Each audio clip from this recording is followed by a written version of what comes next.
MySejahtera, CSR ke atau rundingan terus?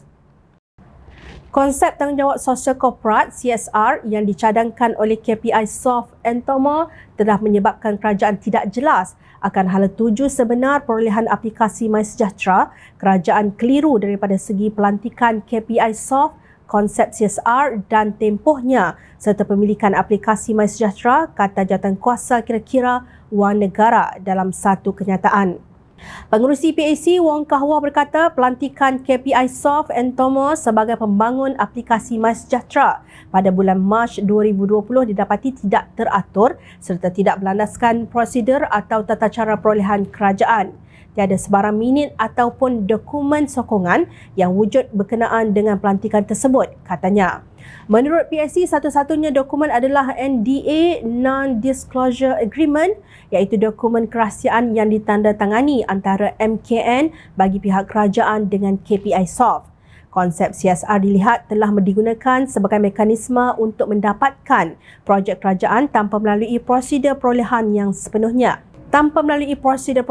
yang sepatutnya. Tidak ada dokumen yang menyatakan CSR ini adalah bertempoh 1 tahun. Kerajaan seolah-olah tidak mempunyai pilihan dan terpaksa membuat keputusan untuk melantik MySG Sdn Bhd secara rundingan terus. Pembangunan dan penggunaan berterusan aplikasi MySejahtera sepatutnya kekal bersifat CSR, tegas Kah Wah. Dapatan tersebut adalah sebahagian 8 rumusan PAC hasil daripada 2 prosiding yang dijalankan berhubung dengan pengambilalihan MySejahtera pada 14 April dan 21 April 2022. Antara saksi dipanggil ialah Menteri Kesihatan Khairy Jamaluddin dan Menteri Kewangan Tengku Datuk Seri Tengku Zafrul Abdul Aziz. Pembangunan dan perolehan aplikasi MySejahtera adalah di bawah Kementerian Kesihatan, Kementerian Kewangan dan Jabatan Perdana Menteri.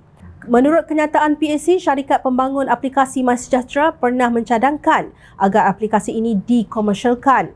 Ini menunjukkan potensi aplikasi MySejahtera sebagai satu aplikasi nasional yang amat bernilai. Keputusan kerajaan menolak cadangan tersebut adalah wajar demi memastikan keselamatan data peribadi pengguna aplikasi dilindungi, jelas PAC. Kata Kah Wah, Kementerian Kewangan telah menetapkan harga siling sebanyak RM196 juta untuk perolehan MySejahtera bagi tempoh 2 tahun, iaitu RM98 juta setahun. Amaun ini menurut PAC adalah tinggi dan bercanggah dengan konsep CSR. Pihak kerajaan telah memberikan jaminan bahawa data dalam aplikasi MySejahtera adalah selamat dan tidak akan disalahguna. Kerajaan menegaskan ia adalah pemilik aplikasi MySejahtera, namun syarikat pembangun aplikasi MySejahtera iaitu KPI Soft Entomo telah didapati membuat perakuan bahawa ia pemilik harta intelek aplikasi MySejahtera. Keputusan Jemaah Menteri yang merujuk supaya pihak kerajaan mengambil alih pemilikan aplikasi MySejahtera daripada pembangun aplikasi menunjukkan aplikasi tersebut secara prinsipnya masih dimiliki oleh pembangun aplikasi, tegas Kah Wah.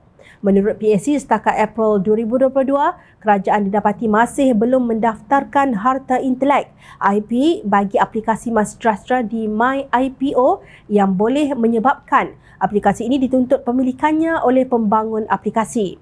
Berhubung perkara ini, PAC menegaskan bahawa pengambilalihan pembangunan dan pengoperasian aplikasi MySejahtera boleh dilaksanakan oleh Unit Pemodenan Tadbiran dan Perancangan Pengurusan Malaysia mampu yang mempunyai kepakaran dan keupayaan sebagai satu jabatan teknikal ICT kerajaan. Sebagai langkah penambahbaikan, PAC Parlimen mengesyorkan 4 perkara kepada kerajaan untuk dilaksanakan, iaitu pertama, kerajaan perlu menyemak semula kewajaran pemberian kontrak aplikasi MySejahtera secara rundingan terus yang dibuat melalui keputusan Jemaah Menteri bertarikh 26 November 2021.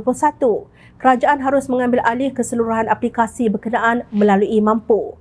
Kedua, kerajaan perlu mengambil pendekatan yang lebih prudent dalam segala proses perolehan. Segala tawaran melalui CSR adalah dialu-alukan.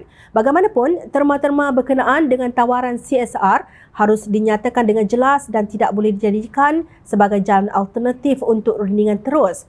Garis panduan hendaklah diwujudkan untuk tadbir urus tawaran CSR. Ketiga, kerajaan harus memastikan pemilikan penuh kerajaan dalam aplikasi MySejahtera. Kerajaan perlu menjamin keselamatan data peribadi pengguna dalam aplikasi MySejahtera dan memastikan data berkenaan tidak disalahguna oleh mana-mana pihak. Dan keempat, kerajaan perlu meneruskan usaha untuk menjadikan aplikasi MySejahtera sebagai alat pengurusan kesihatan awam negara selaras dengan Pelan Pendigitalan Perkhidmatan Kesihatan. Kenyataan media tersebut dikeluarkan di Parlimen pada 4 Oktober 2022. Pada 10 Oktober, Parlimen bubar. Maknanya tiada satu pun show daripada PAC telah dilaksanakan.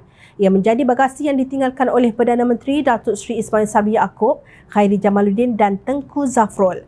Ketiga-tiga mereka hari ini sedang sibuk berkempen untuk menyambung hayat politik masing-masing di Parlimen. Persoalannya, adakah selepas tamat 2 tahun, kerajaan terpaksa memperbaharuinya untuk 2 tahun seterusnya dengan pembayaran RM196 juta lagi kepada syarikat ini?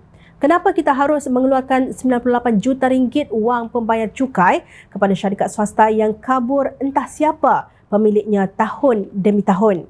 Justru demi merungkai misteri MySejahtera, rakyat harus bersatu untuk menafikan undi kepada mereka yang menjadi pelopor skim rundingan terus ini.